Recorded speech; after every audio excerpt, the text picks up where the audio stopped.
Two-time NBA champion. Kansas legend. Make sure you say it the right way. Veteran. NBA vet in the league. Real hooper. The one and only Mario Chalmers, man. Bring him on. What's going on, my guy? Nothing much, man. How y'all doing? Hey, bro, I appreciate you joining us, man. Hey, man, are you really from Anchorage? Yeah, East Anchorage. Damn. So you and what's his name? Trajan Langdon, huh? Yep, me and Trajan. Damn, that's a trip. What, you a military brat or no?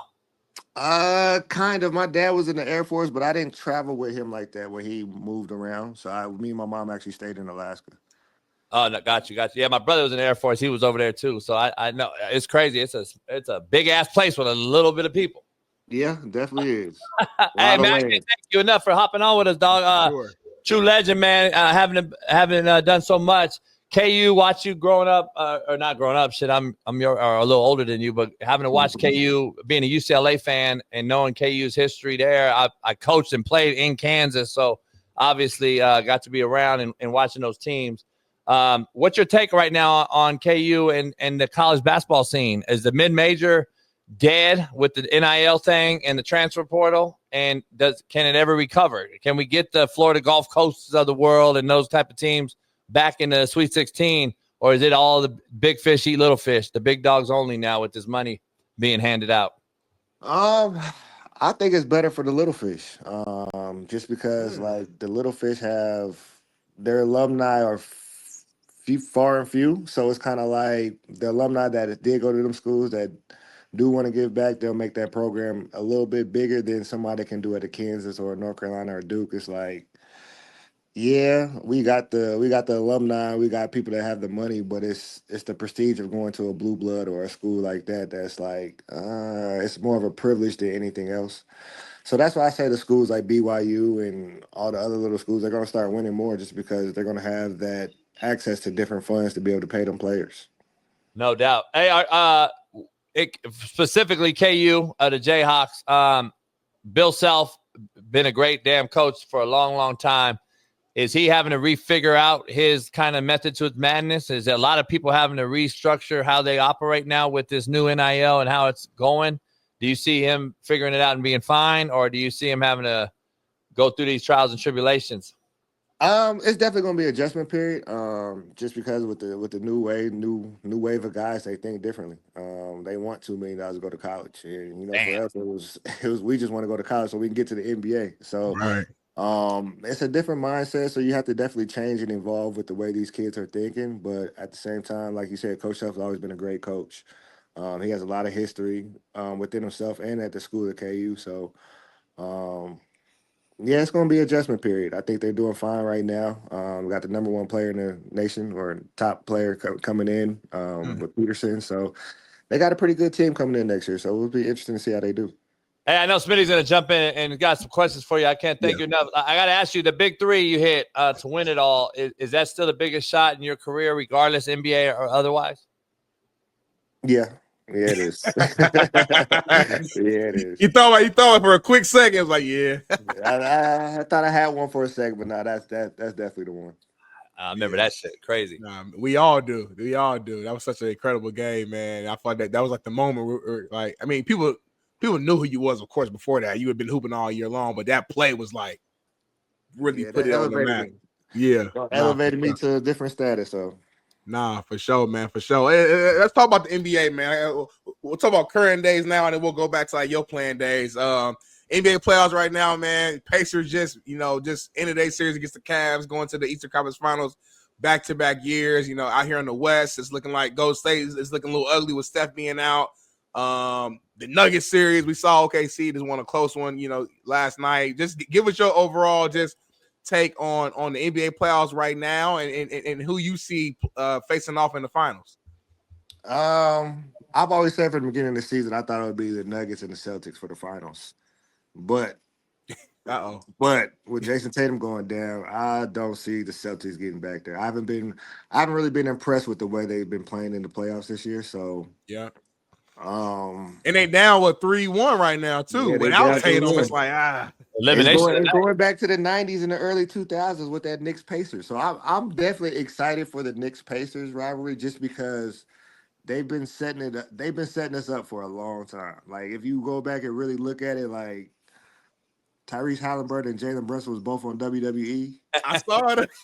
Like, come on now, like So that has hold on, never happened before. Now what y'all you about to saying meet the right now? Eastern What you Conference Finals. saying? You know what I'm saying? So it's been a setup to get these two to play each other. So that hype and that bad blood between them, that's gonna boost everything up. Like everybody's gonna be locked in for that Spike series. Lee Just on the because sideline. Reggie gonna call the know they don't game. like each other. You know there's a problem between them two teams, and you know whoever wins this gets to the finals. Yeah. So I'm more excited than that for that series, even though I know it hasn't happened yet.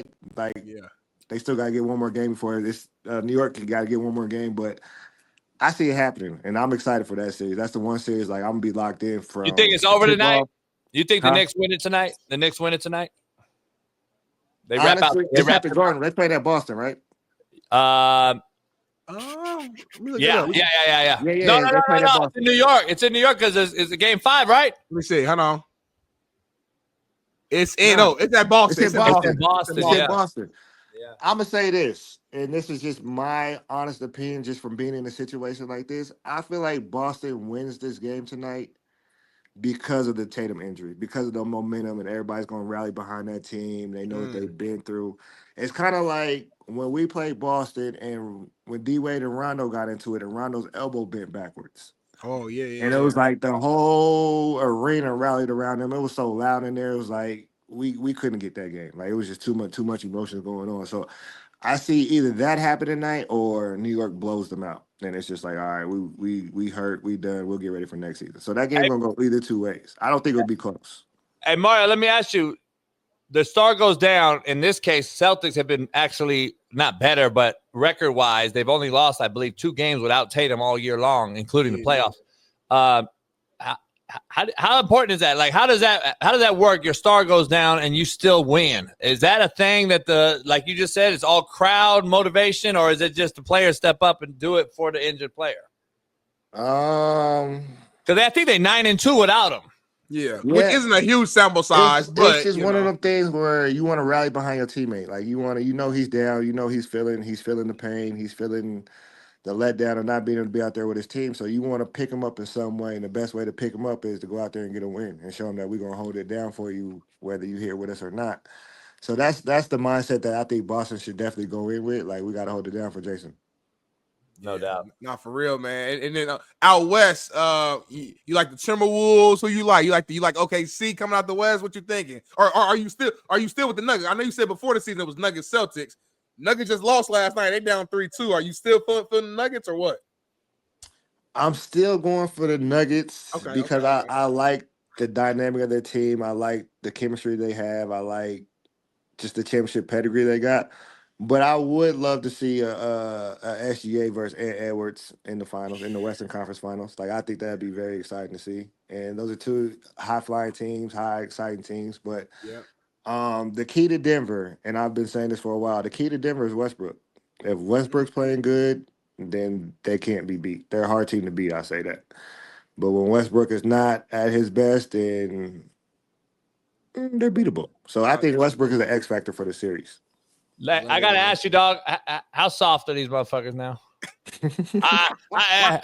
Only reason I'm asking you, dog, because I go on all the smoke with Matt and stacking them all the time. We talk shit all the time together, bullshitting. I've known them dudes a long time, but I gotta ask you, like, you started 82 games as a rookie in the NBA.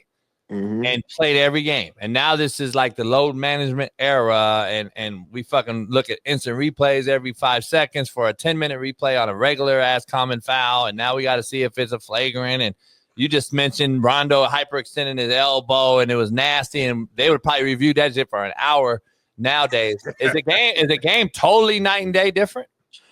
Or is it the player mentality? No, it's almost night and day difference. But they just trying to protect the players. Like I think it's soft. I will say that. I think the NBA is getting a little bit softer than what it normally is. But if you look at it, they got to protect the players somehow. We can't have people getting tackled like they did Larry Bird in the 90s and the 80s and stuff like that. That won't fly these days. Just because of the money they're making and the NBA, how important it is to the brand. Is that what it is? Yeah, I think so. That and They don't want that violence. I think people will fight back more than they would back then. So it's just a little bit of trying to keep it more professional, keep it fan friendly, and things just like that. Just it's all a whole. Yeah. No, I feel you for sure, man. So like, let's dive into your actual NBA career. You mentioned kind of a story. You guys playing against the Boston Celtics. I remember this as a fan watching those Heat and Celtics just kind of rivalries in the playoffs, man. What was it like to just be a part of that 2-time championship winning team of the Heat? You played crucial roles, on both those teams. You're the point guard, you're leading the offense. You know what I'm saying? What was it like? Just get you kind of your experiences there on those teams. Just a lot of fun.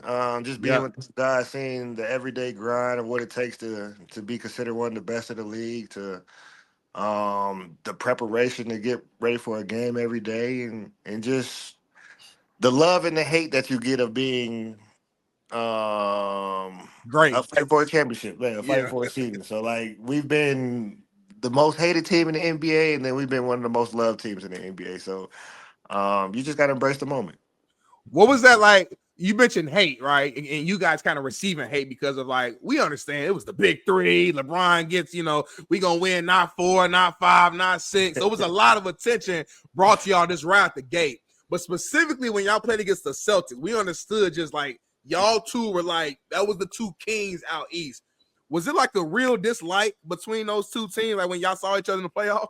Yeah, it's still just like we still don't like them. They still don't like us. So I think that's just one of the things that's forever going to be like that. And it's kind of, I feel like we kind of inherited the beef. Like I think the beef kind of started with Bron at Cleveland, and that's Right. where the real Boston Bron hate beef started happening. So when he came to Miami, it's just like we inherited it, and we the better team. So now what's up? Now what y'all want to do? We gonna beat y'all on the court, Yeah. and then we gonna keep going. So y'all give us y'all best shot, whatever.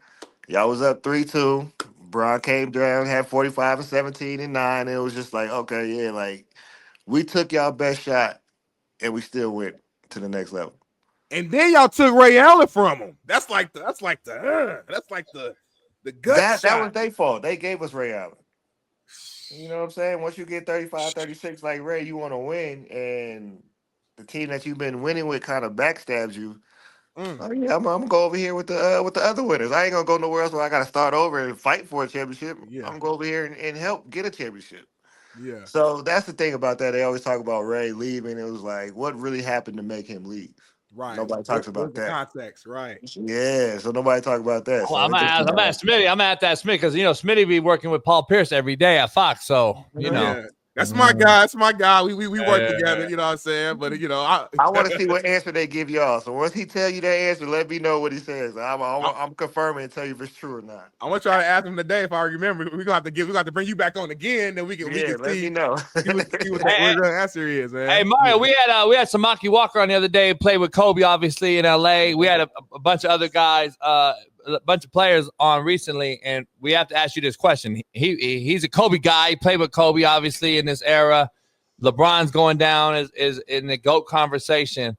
The specific question I want to ask you though is if Curry, let's say, gets out of this and they win tonight and can sustain, and he gets back healthy and plays and wins, and let's say Golden State wins now that Jimmy's come over there, is the generation or the era, can it be argued that it's Steph's, not LeBron's?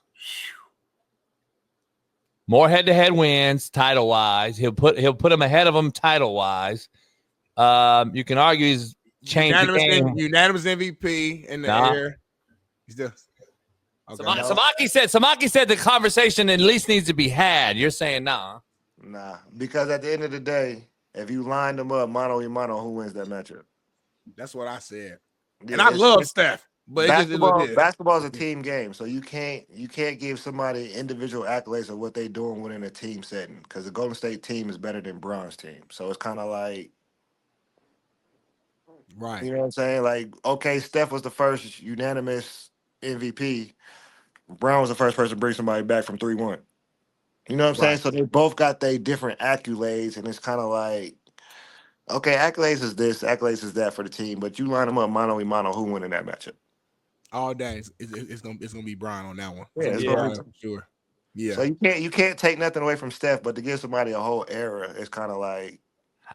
Let me ask you, how much weight do you give Steph, like Kobe and Jordan in their prime, like when guys go to play with you instead of you going and playing with others? Like, how much weight does that carry, though? That doesn't carry nothing to you? It does carry if you were to weight. win with Jimmy, if he were to win with Jimmy and Jimmy went to him again and KD went there and he didn't win before and he ain't won after, dog. LeBron continues to chase it. Steph, motherfuckers come to him. So I'm just trying to figure that has to carry some weight, no? Not really, because you got to look where Steph's at. Would you rather go to Golden State or would you rather be in Cleveland? Woo! Would you rather be in Golden State or would you rather be in Miami? Hey, Oakland is shithole too now. Shit. But it ain't for real. It ain't like Cleveland. It ain't for real. It ain't for real. So that's what I'm saying. It's kind of like it ain't Cleveland. I get it. Yeah. It's like Golden State is fun, good weather, good shopping. Cleveland is cold. Yeah. Everybody knows Cleveland for the drought of sports history of not winning for 150 years. So it's kind of like, I'm going to take my chances and go be somewhere warm. Yeah. And like you said, players are different. Like for me, I wouldn't want to go deal with no cold. Like I was so blessed to be able to get traded from Minnesota to Miami and spend most of my career in Miami and not Minnesota. Like I'd have been miserable in Minnesota just because of the weather and being cold and all that. You know what I'm saying? And so everybody thinks of, you got to think about everything that comes with that. Let me ask you this real quick, since you said that. How hard is it to win in a friendly weather, bad bitches, major city, LA, Miami, versus a cold ass where you just got to do basketball? Like I know Dame probably is like, fuck, I got to go to Milwaukee.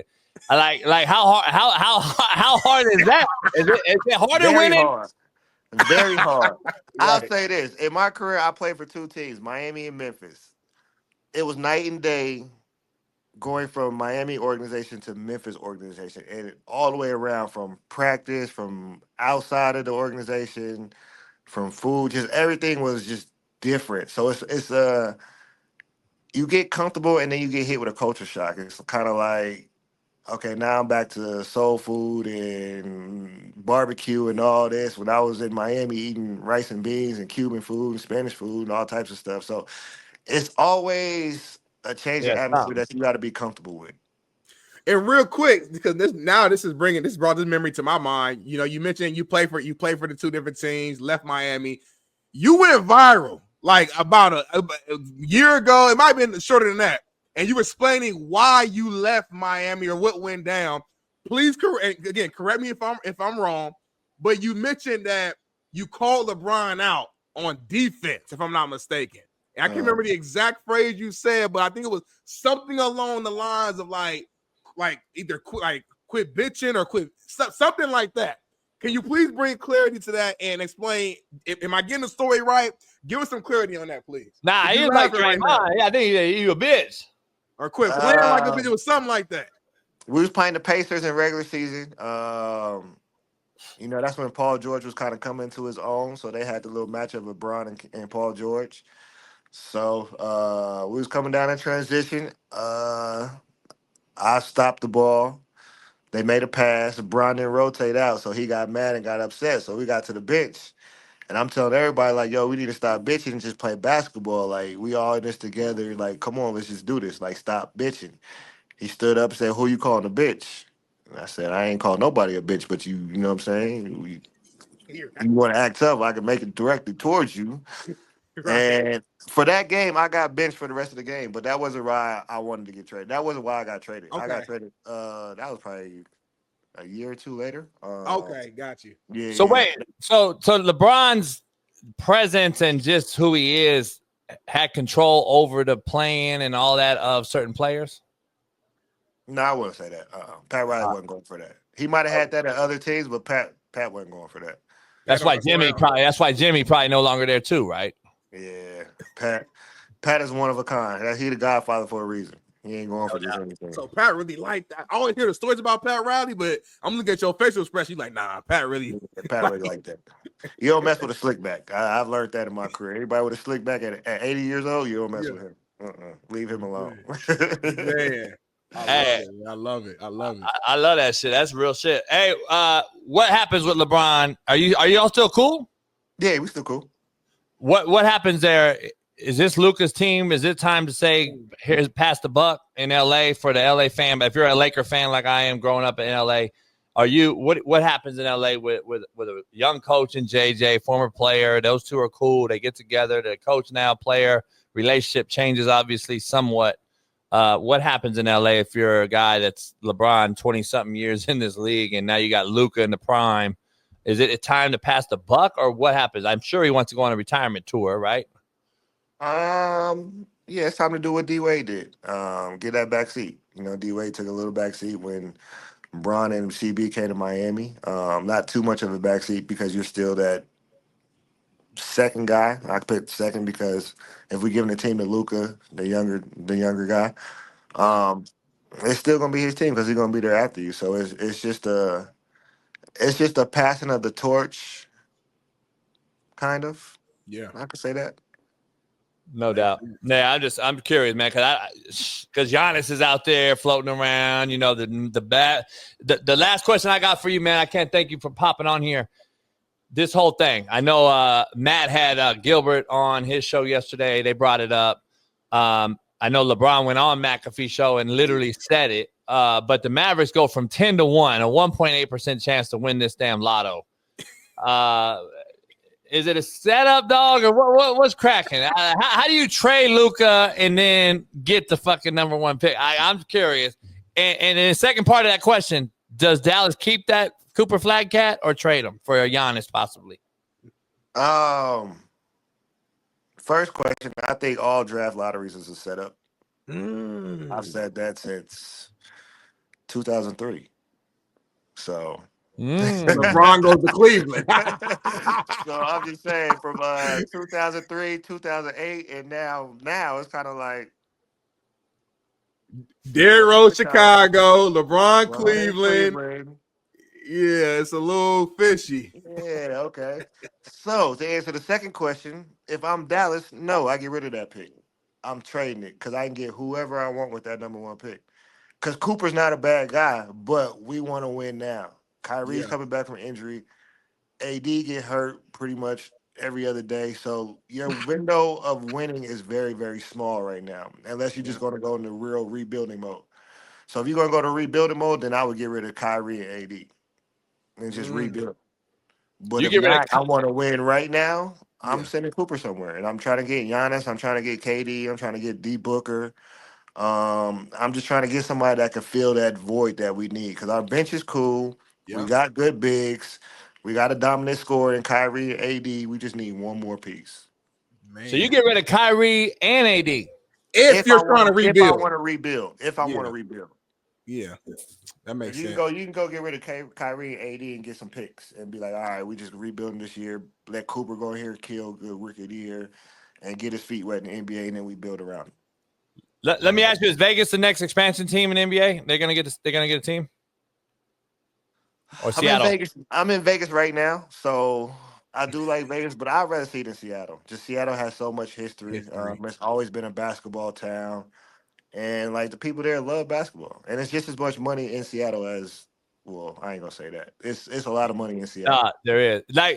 But if there's one team, there has to be a second though, right? It'll probably be both cities, huh? I say this. I say you do two teams. You do Seattle and Vegas, and you move that Memphis team to the East Coast. And put Memphis in the Eastern Conference. And that way, everything's still balanced. Balanced out. I like that. Yeah, no doubt. Y'all see. Hey, Mario, let everybody know what you got going now. You were just playing still not too long ago. Shit, you were overseas. What do you got going down? Cooking the fire.